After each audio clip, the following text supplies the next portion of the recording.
தாத்தா வேட்டி கட்டியது முதல் பேரன் பேண்ட் போட்டது வரையும் சென்னையின் நிலை மாறவில்லை என திமுகவை பாஜக தலைவர் அண்ணாமலை கடுமையாக விமர்சித்துள்ளார்.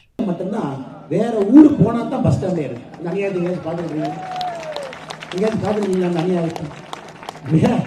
பஸ் ஸ்டாண்டு கட்டுறதே வேற ஊருக்கு போறது. சென்னையில வேற ஊருக்கு போனா தான் பஸ் ஸ்டாண்ட். மலைன்னு சொன்னாவே மேலிருந்து பெய்யக்கூடிய மழை என்று சொன்னாலே கொஞ்சம் நமக்கு இந்த ஆட்சியாளர்கள் மீது ஒரு பயம். அண்ணே 50 வருஷமா பார்க்கறேன், அப்பா வேட்டியை மடிச்சு கட்டினாரு, மாறும்னு பார்த்தேன் மாறல. உள்ள வேட்டியை மடிச்சு கட்டினாரு, மாறும்னு பார்த்தேன் மாறல.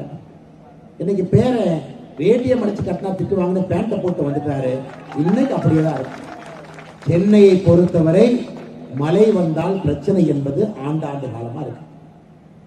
1000 கோடி ரூபாய் ஒதுக்கியும் ஸ்மார்ட் சிட்டி என்று சென்னைக்கு மத்திய அரசு பணத்தை கொட்டியும் சென்னையில நீங்கள் நன்றாக இருக்க வேண்டும் என்பதற்காக மோடி அவர்கள் சிறப்பான கவனத்தை செலுத்தியும் மழை வந்தால் வெள்ளத்திலே தத்தளித்துக் கொண்டிருக்கிறது. எந்த ஐடியாவும் இல்லைங்கம்மா உங்களுக்கு, எந்த ஐடியாவும். சென்னையினுடைய தண்ணீர் பிரச்சனை எப்படி தீர்ப்பது, வடிகால் பிரச்சனை எப்படி மாற்றி அமைப்பது, எப்படி சென்னை மக்கள் ஒரு பெரும் மழை வந்தால் அதிலிருந்து அடுத்த முறை தப்பிக்க வைப்பது, எந்த ஐடியாவும் இல்லாம சென்னையில் ஆட்சி இருக்கிறார்.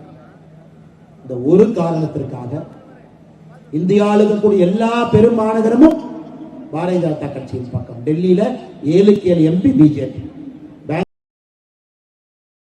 செய்திகளை உள்ளது உள்ளபடி தெரிந்து கொள்ள ரெஃப்ளெக்ட் நியூஸை சப்ஸ்கிரைப் பண்ணுங்க.